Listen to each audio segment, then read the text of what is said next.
Tonight, our featured guest is jazz vocalist Susan Hinkson, whose debut album, Just in Time, will be the subject of tonight's conversation.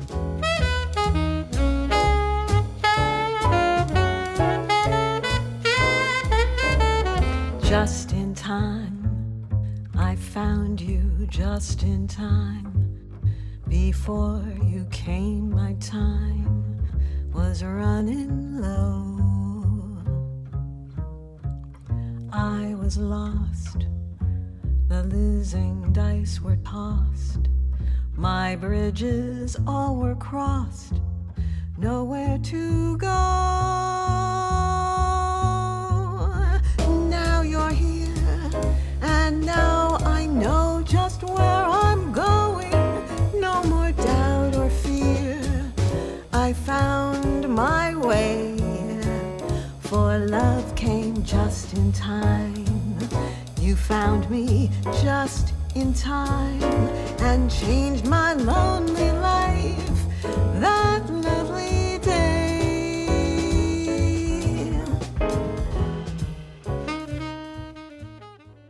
Susan, welcome. Oh, thank you. Thank you, Simeon, for having me on Vienna Live. This is exciting. Susan, so tell us a little bit about where you come from, how your musical tastes were formed, and yeah.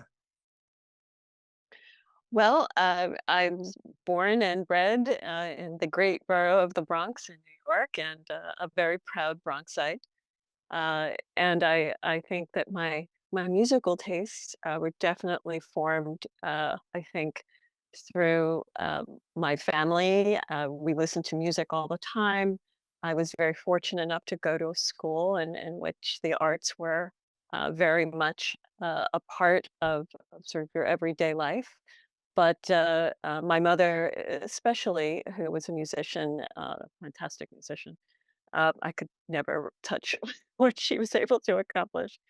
But an arranger and orchestrator, she and I would sit and listen in the evenings to the Make Believe Ballroom on WNEW AM radio. And we would listen to the songs of the American Songbook. And she would tell me, sort of what I was listening to and help me kind of understand the musicality of especially of certain artists. And that sort of, I think, started at a very young age, started me uh, to have a broad appreciation of music, but sort of drilling down into what we lovingly call the American Songbook. So yeah, I guess that's where it all started. So now let's have a listen to One for Our Baby. Excuse me, I'm sorry. Let's have a listen to One for My Baby.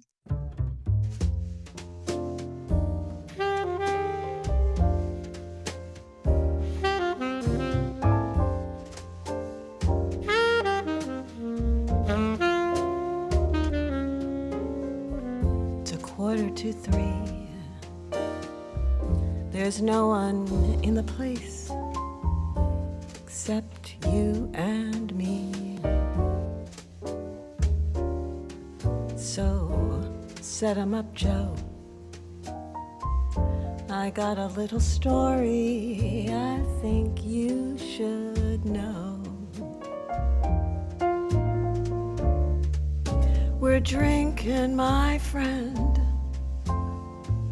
to the end of a brief episode. So make it one for my baby and one more for the road.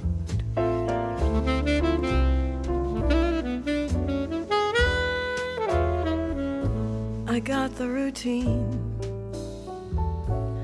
put another nickel in that machine. I'm feeling so bad. Can't you make that music easy and sad? I could tell you a lot, but you got to be true to your pose. Just make it one for my baby and one more for the road.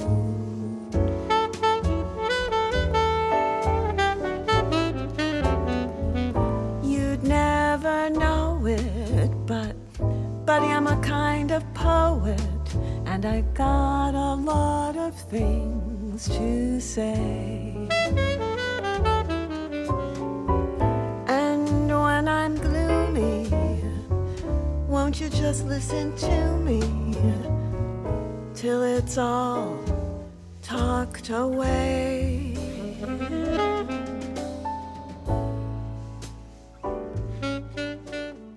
In the liner notes to Just in Time, they reveal that your talents go beyond singing.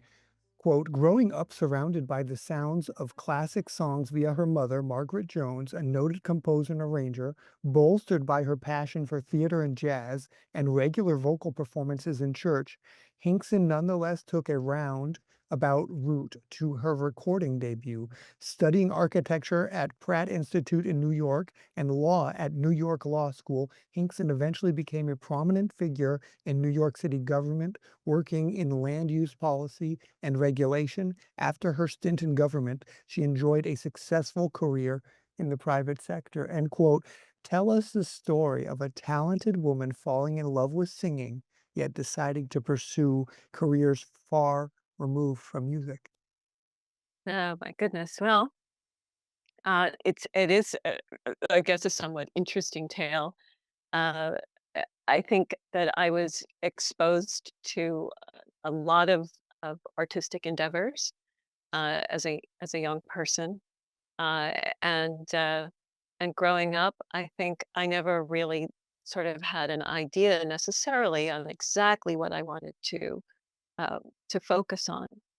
But what I think was interesting about at least my experience was that I had that exposure. I had the opportunity to be able to experience a lot of different artistic endeavors.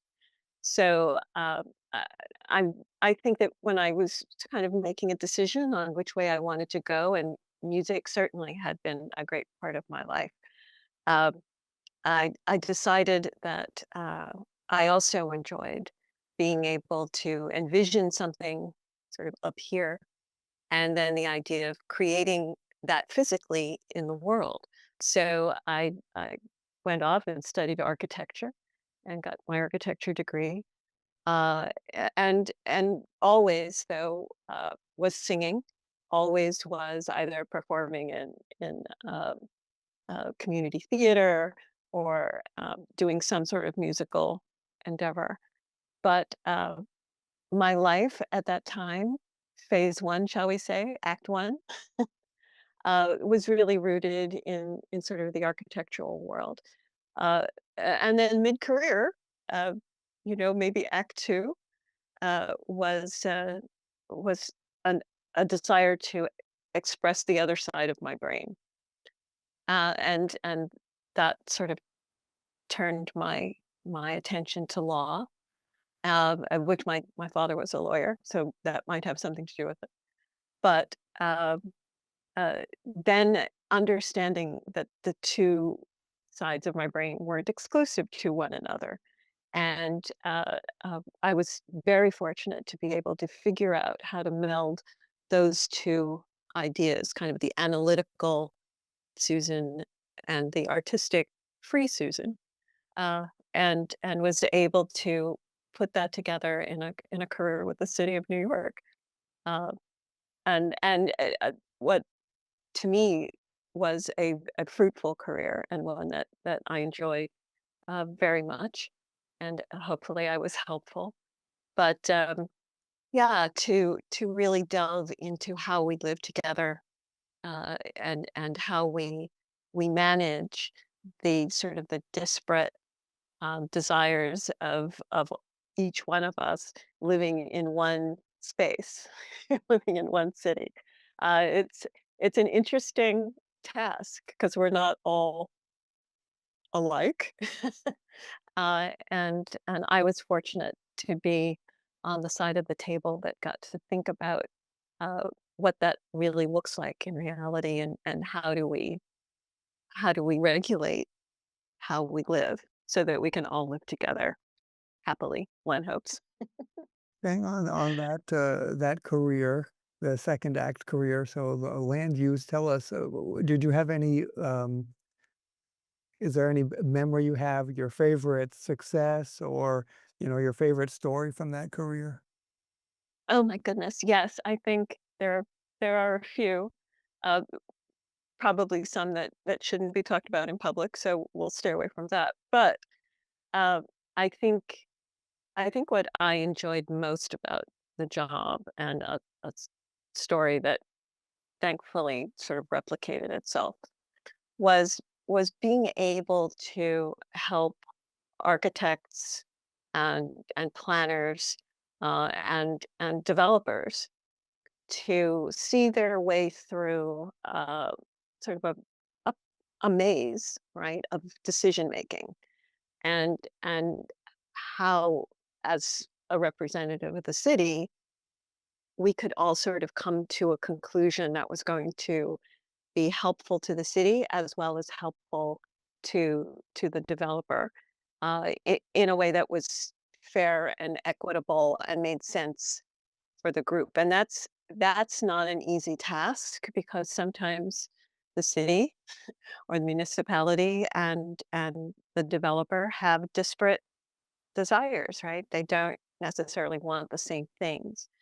And I saw my role in whatever I was fortunate enough to be able to do for the city as being someone who can help bring people together to be able to come up with a solution that that made sense. And I hope I did that. I think folks would say that I was pretty successful at it.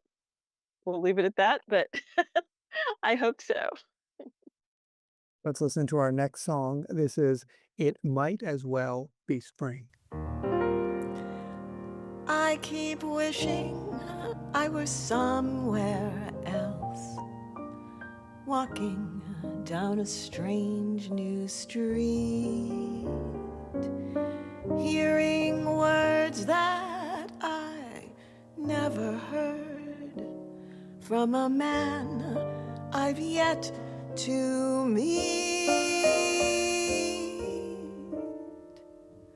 I'm as busy as a spider spinning daydreams. I'm as giddy as a baby on a swing. I haven't seen a crocus or a rosebud or a robin on the wing, but I feel so gay in a melancholy way that it might as well be spring. Yes, it might as well. It might as well be spring.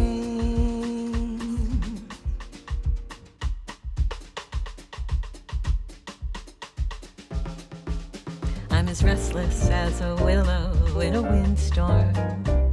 I'm as jumpy as a puppet on a string. I'd say that I had spring fever, but I know it isn't spring. I'm starry-eyed and vaguely discontented, like a nightingale without song to sing. Oh, why should I have spring fever when it isn't even spring? I keep wishing I were somewhere else, walking down a strange new street, hearing words that I've never heard from a man I've yet to meet. I'm as busy as a spider spinning daydreams. I'm as giddy as a baby on a swing. I haven't seen a crocus or a rosebud or a robin on the wing, but I feel so gay in a melancholy way that it might as well be spring. It might as well be spring. So, Susan, day one day, excuse me, you find yourself at the zenith of your career in New York real estate, land management, and you say, that's not doing me anymore. Help us relive the moment you realized you had to dare to change. Yeah, maybe it's act 3. Uh, I think I've always been somewhat of a person that, uh, didn't necessarily fear doing something else. And that's I guess I've been doing other things all the time. But, you just have to kind of be in tuned to when that right time is. And, I don't know whether it was a light bulb that went off or, just the universe tapped me on the shoulder and said, "Oh, okay, it's time to do X." Uh, but I'd been thinking about it for a while, and perhaps COVID sort of brought it more into focus for me because I had more time uh, to really think about myself in a sense during COVID. Although working from home is very different from, being in an office and having a lot of people around you all the time. So working from home meant that I kind of had a lot of time in my own bubble, and I think that was good because I think it gave me uh, an opportunity to slow down a little bit to think about where I was and what I sort of wanted to do. Uh, and Things just kind of evolved organically in that regard. I don't think I made it a hard and fast decision. This is where I'm going. I think it evolved. I I felt good about it, and the doors started to open. And I always take that as a good sign. If the door opens without you having to push too hard, yeah, maybe you should walk through. Susan, what was really when you started then? Had you been singing, or was this okay? I've got to start all over, or I mean, what were what steps did you have to take to go from okay, well, I have this, I'm doing this incredible work for the city of New York, and now I'm making an album.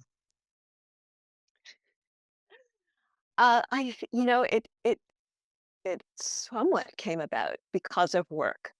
So I formed a wonderful relationship with Bruce Barth, who's on the album, along with some amazing players, fantastic players. But Bruce's brother Richard, was my coworker, and I met Bruce through Richard, and one can sort of start to connect the dots that if I hadn't worked in the place that I was working and not met Richard, I would never have met Bruce. But in meeting Bruce, I I thought to myself, I wonder if Bruce would take me on as a student, and indeed he did.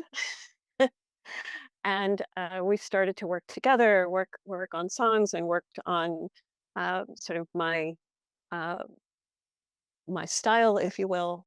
But we sort of started to work on a grouping of songs that that felt good for me, that felt like they were sort of in my range, not just vocally, but sort of personally.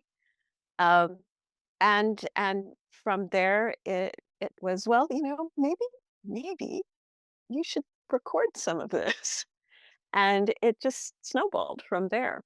Uh, and and we were able to assemble, as I said, some insanely wonderfully talented people. I mean, Steve Wilson and Adam Cruz and Vicente Archer, great players who supported me amazingly through this entire process. And I can't thank them enough because I was the newbie, they're the pros, uh, and uh, and they just gave me the space to be able to be me, which I think is an enormous gift. And yeah, as I said, it was just very organic and not necessarily, kind of here's the here's the plan. First, you do step A. Uh, just really a very intuitive and a very organic process that suited me, and I couldn't ask for anything better. Uh, that's really inspiring what you say about the organic, how things just kind of fell into place, and it wasn't that you said, "Okay, 4:30, I'm gonna be doing push-ups in the morning," but that everything kind of naturally pushed you in that way, and that even you met the you it was possible because of the work that you were doing. What are the next steps you think? You've released your debut album now. What's left to be done? Well, it the album is sort of like, birthing a baby, um, and literally takes probably twice as long. So think of yourself as pregnant for 18 months as opposed to 9. Um, but as mothers are wont to do, they're ready for the next one. Give them a little space and time in between, but then you're ready for the next one. And I think the direction that I'm being drawn to is to write some music. I'm more of the lyric person, and so I'm writing a couple of songs with Bruce, and me doing the lyrics, him doing the music, and we'll see how that turns out. But I'm enjoying that process very much. And we'll do a follow-up album, hopefully next year. We'll be able to say album number 2 is in the can, uh, but with more original work, and but definitely inspired by the American Songbook, and um, uh, definitely inspired by some great jazz players and singers that have come before me. So yeah, yeah. Stay tuned, as they say. Let's listen to our next song. This is "This Nearly Was Mine."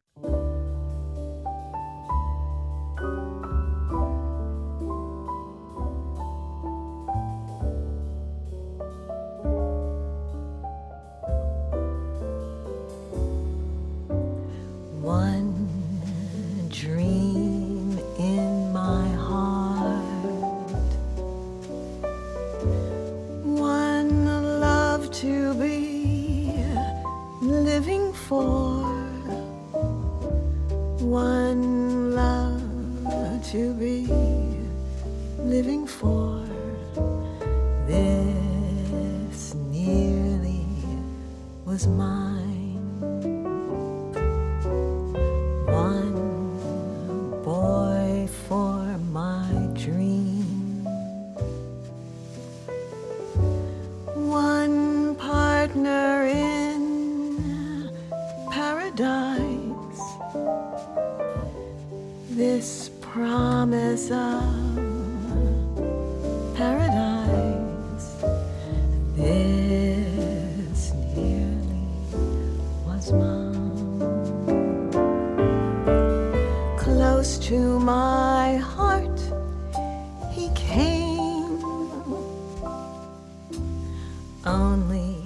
to fly away, only to fly as day flies from moonlight.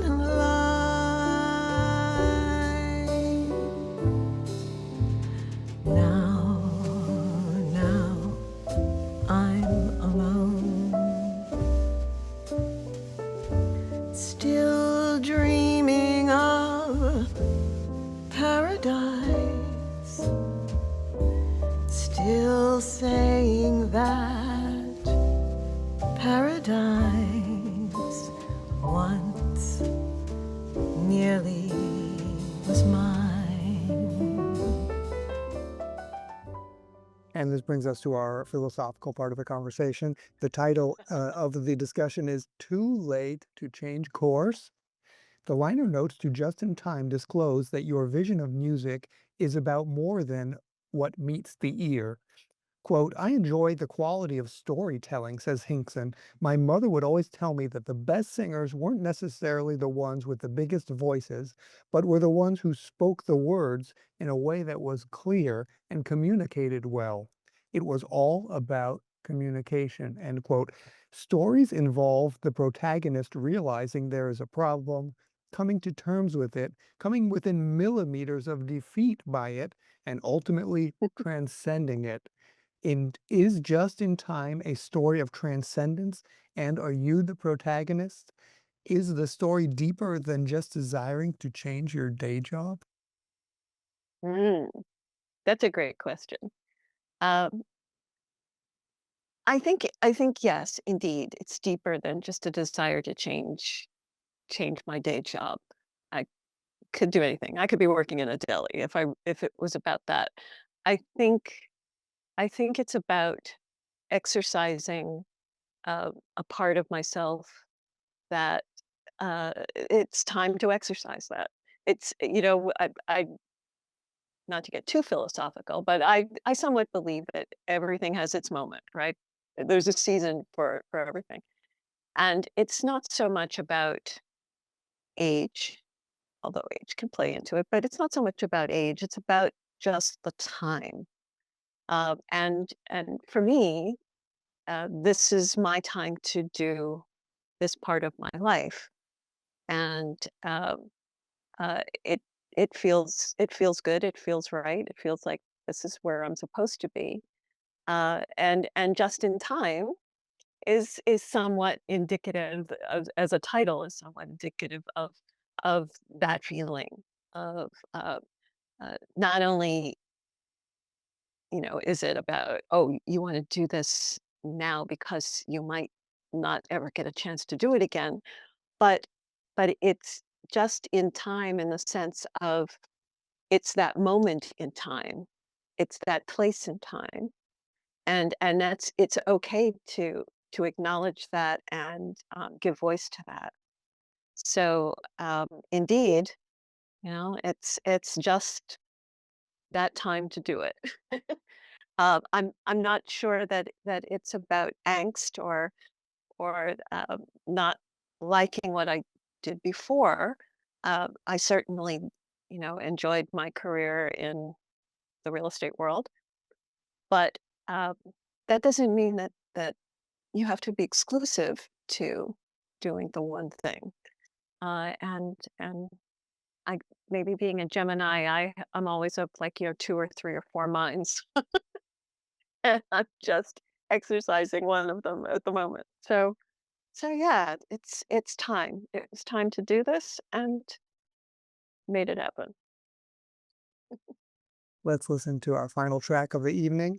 This is Rhode Island is Famous for You.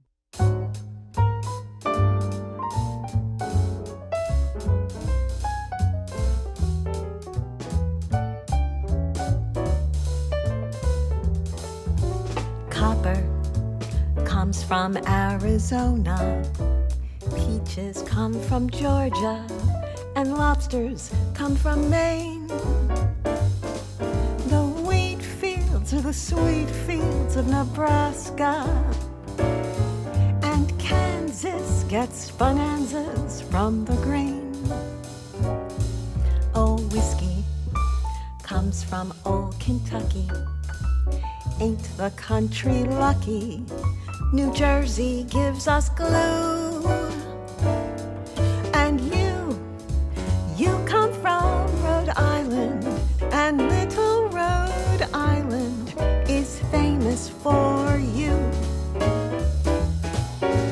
Cotton comes from Louisiana, gophers from Montana, spuds from Idaho. They plow land in the cowland of Missouri, where most beef meant for roast beef seems to grow. Grand Canyons come from Colorado, gold comes from Nevada, divorces also do. And you come from Rhode Island. Little Rhode Island is famous for you.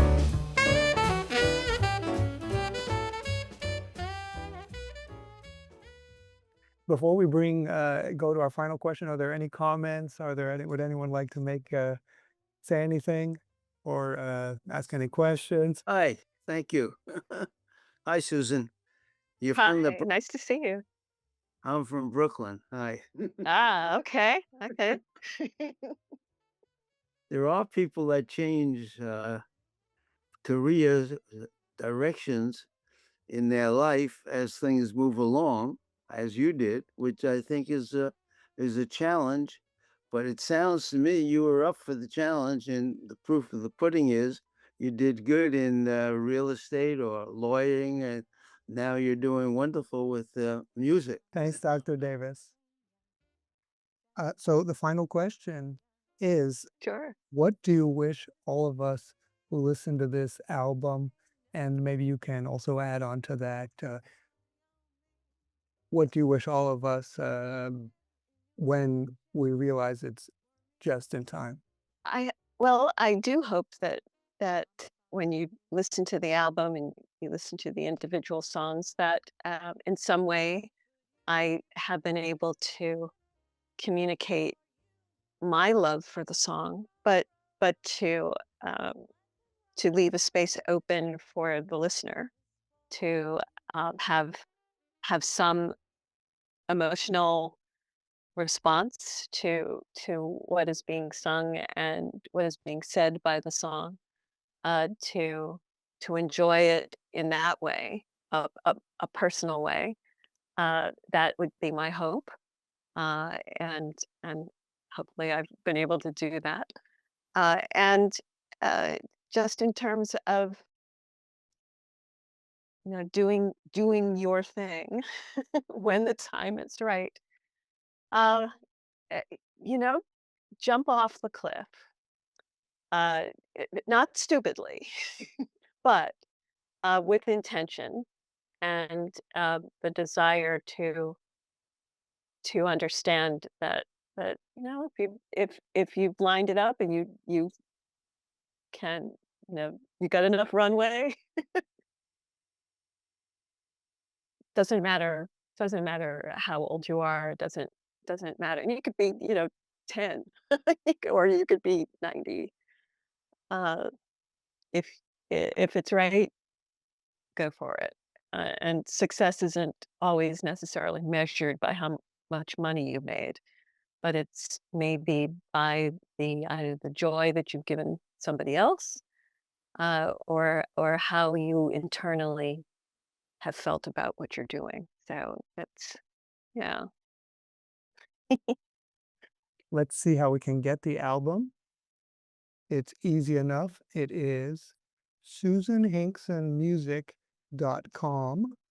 And so, and there's Bruce Barth. We see him right there. And so to buy the album, Susan, we just go up to shop. Is that right? You go up to shop and the shop should appear there somewhere. Oh, there we There go. you go. Perfect. Just add the card. And yeah, just add it to the cart and go through the little process and you can get the CD. It's also on, will be come May 9th. It should be up on just about every streaming service you can imagine. Uh, but yeah, it's uh, it's out there. So I Okay. hope you can all enjoy it. So Yeah. SusanHinkson.com, and then, um, people, if they wanna reach out to you about, upcoming, performances or ask you any questions, ask you to write a book. Go through the yes, really. Go through the contact. Happy to respond to you personally. And yeah, but you Perfect. can, yeah, SusanHicksonMusic.com. That's me. Perfect. So do feel free to reach out to Susan at SusanHinksonMusic.com. Thank you so very much to Susan Hinkson. Thank you for having me here. I really appreciate it very much. Thank you. So let's see what's coming up on Vienna Live. As always, all information about upcoming shows is available at www.singingmore.com. And while you're checking out the upcoming shows, you can also sign up for the newsletter by just putting in your email and clicking yes, I want email updates from Vienna Live. And next Wednesday, we have Christopher Jessup Sunrise. Richard Strauss' most famous symphonic works are not symphonies, but tone poems. Deeply romantic in spirit, these tone poems at once reveal a physical and metaphysical event. By the conclusion of the work, we feel to have been transformed into a higher state of being. Classical composer Christopher Jessup's newest symphonic work, Svitany, Czech for Sunrise, implies a connection to romantic transcendence. Together with the composer, we'll experience the London Symphony Orchestra's new recording of Svitany on Navona Records. How high will this new classical music lift us? Let's discover the new spirit of symphonic music. Again, that is Christopher Jessup Sunrise next Wednesday, and all information about upcoming shows may be found at www.singingmore.com. Once again, thank you so very much to Susan Hinkson. Thank you to Vienna Live sponsors Victoria and Frederick Mulligan. Thank you to Abby Moser, Allison Hull, Agnieszka and Benoit Rivolet, and Mary Schlesinger for their support of this show. Thanks to my cousin Mike, a marketer from Layer App. If you're an architect or an engineer, they have a really cool tool you should check out. Most of all, thanks to you, our participants who make it all worthwhile from New York City, New York, and Washington, D.C. Goodbye, and see you next Wednesday. Thank you. Bye.